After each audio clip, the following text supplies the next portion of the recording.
गुटों के साथ में है, तो एक तरह जो सीपीएम की सरकार है उनकी 5-10 सीपीएम वामपंथी गुट के साथ में अपनी एक वहां पे एक फिलोसफी चलती थी, और उनका जो नैरेटिव रहा है वो हमेशा बीजेपी के अगेंस्ट में, संघ के अगेंस्ट में और पूरा भारतीयता के अगेंस्ट में रहा है।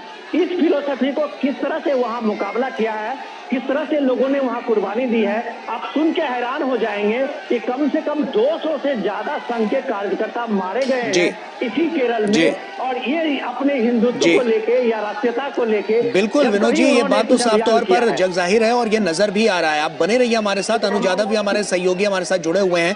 अनुज, साफ तौर पर तस्वीर बहुत कुछ कह रही है, और जिस तरह से यहाँ पर लोग इकट्ठा हुए हैं वो साफ तौर पर प्रधानमंत्री का जोरदार स्वागत करते हुए, फूल बरसाकर यहाँ पर स्वागत करते हुए नजर आ रहे हैं। ऐसे में ये दौरा किन किन मायनों में सबसे ज्यादा खास नजर आ रहा है, और दक्षिण भारत की ओर जो बदलाव की तस्वीर है वो क्या कहती है?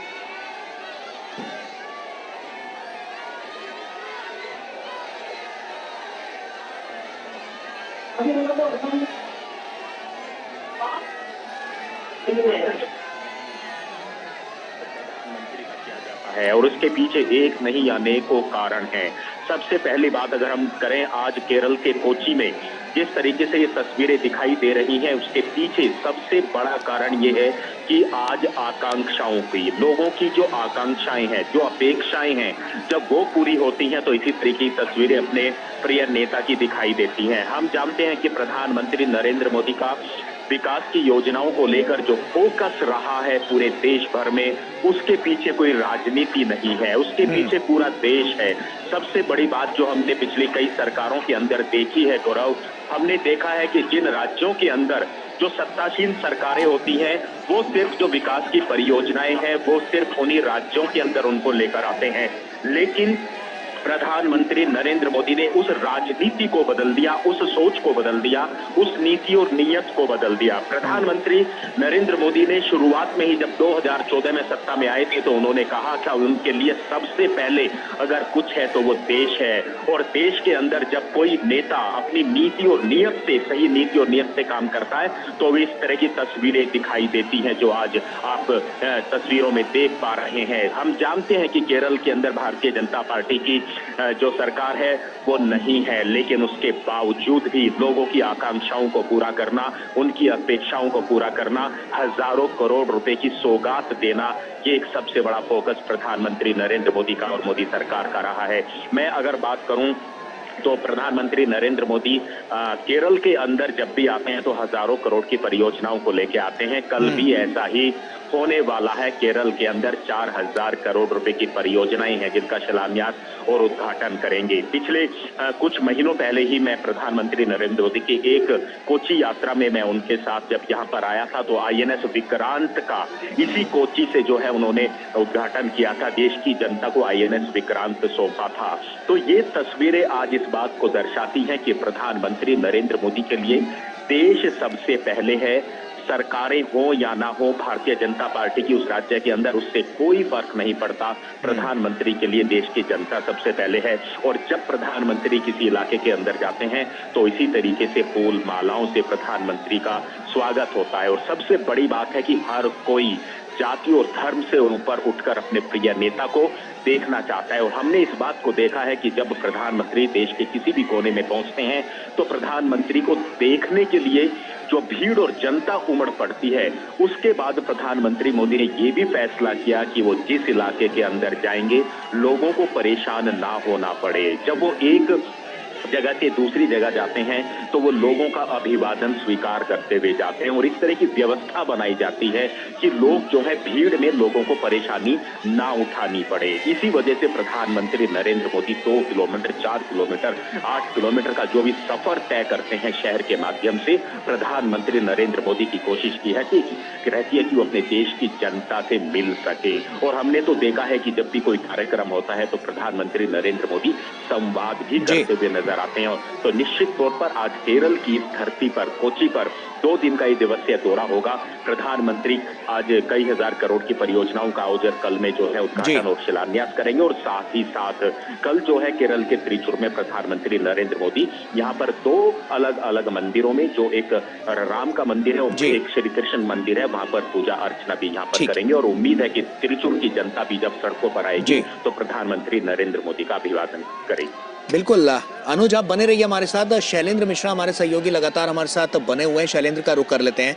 शैलेंद्र, एक सूत्र में समूचे राष्ट्र को बांधना, प्रधानमंत्री नरेंद्र मोदी ने साफ तौर पर अपनी जो तमाम योजनाएं जो केंद्र सरकार की चल रही हैं उनसे ये जग जाहिर कर दिया है।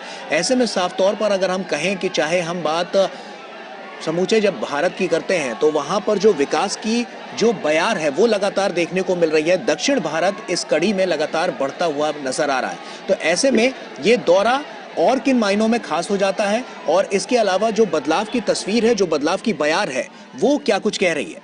ये देखिए, 2 महत्वपूर्ण बातें हैं गौरव। पहली बात तो है कि पीएम मोदी के नेतृत्व में जो तमाम कल्याणकारी योजनाएं चल रही हैं उसका लाभ देश के हर हिस्से में मिल रहा है, हर राज्य में मिल रहा है। उत्तर हो, दक्षिण हो, पूरब हो, पश्चिम हो, हम देख रहे हैं कि इन कल्याणकारी योजनाओं का लाभ हर जगह मिल रहा है। यही वजह है कि प्रधानमंत्री की जो लोकप्रियता है वो किसी एक राज्य किसी या कहीं पे ये नहीं कह सकते आप कि उत्तर भारत में प्रधानमंत्री नरेंद्र मोदी ज्यादा लोकप्रिय हैं या दक्षिण भारत में ज्यादा लोकप्रिय हैं। आप देखें पूरे भारत में समान तौर पर एक तरह से देखें तो उनकी लोकप्रियता है। और हमने देखा है कि जिन राज्यों में भाजपा शासित राज्य हैं, जहां भाजपा की सरकारें हैं वहां भी, और जहां भाजपा की सरकारें नहीं है वहां भी जब प्रधानमंत्री नरेंद्र मोदी जाते हैं तो इसी तरह की तस्वीरें दिखाई देती हैं। जब सड़कों पर लोग काफी समय से इंतजार करते नजर आते हैं प्रधानमंत्री नरेंद्र मोदी का स्वागत करते हुए, ये दर्शाता है कि किस तरह से मोदी सरकार की कल्याणकारी योजनाओं का लाभ सीधे आम जनता तक पहुंच रहा है, जो जरूरतमंद है उन तक पहुंच रहा है। दूसरी बात है कि हम जानते हैं कि दुनिया के सबसे लोकप्रिय नेता के तौर पर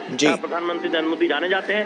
भारतीय जनता पार्टी के लिए केरल का दौरा इस लिहाज से महत्वपूर्ण है कि पहली बार जो शक्ति केंद्र प्रमुखों की जो बैठक है उसको केरल के अंदर प्रधानमंत्री नरेंद्र मोदी संबोधित करने वाले हैं। इससे पार्टी कार्यकर्ताओं को एक बहुत बड़ा संदेश मिलने की उम्मीद है कि उनका जो संघर्ष है केरल में वो उसको आगे बढ़ाएं। और हम जानते हैं कि बीजेपी ये उम्मीद कर रही है कि 2024 के लोकसभा चुनाव में वो न केवल केरल में खाता खोले बल्कि आधा दर्जन सीटों से ऊपर यहाँ पर चुनावी जीत हासिल हो।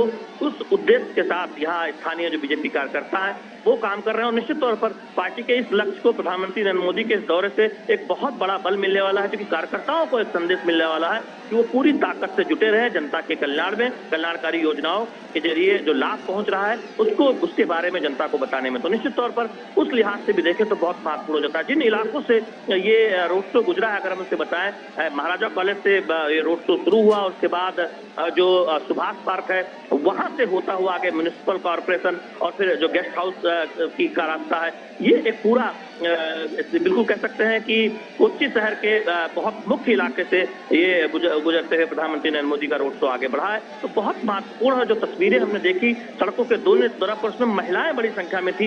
कई छात्राओं से हमने बात की, वो प्रधानमंत्री नरेंद्र मोदी को बहुत नजदीक से देखना चाहती थी, प्रधानमंत्री नरेंद्र मोदी को पहली बार इतनी नजदीक से देखने जा रहे थे। तो वही उत्साह जो गुजरात में प्रधानमंत्री नरेंद्र मोदी जब जाते हैं रोड शो में दिखाई देता है, वही उत्साह यहाँ केरल में भी दिखाई दे रहा है। तो दिखाता है कि उत्तर हो या दक्षिण हो, पूरब हो पश्चिम हो, प्रधानमंत्री के नरेंद्र मोदी की जो लोकप्रियता है वो कितनी है, वो लोगों के प्रति जो एक तरह से प्रधानमंत्री नरेंद्र मोदी की एक संवाद शैली है और लोगों से जुड़ने का जो उनका तरीका है वो अभूतपूर्व है। वो इन तस्वीरों में दिखाई देता है जब रोड शो में इस तरह से प्रधानमंत्री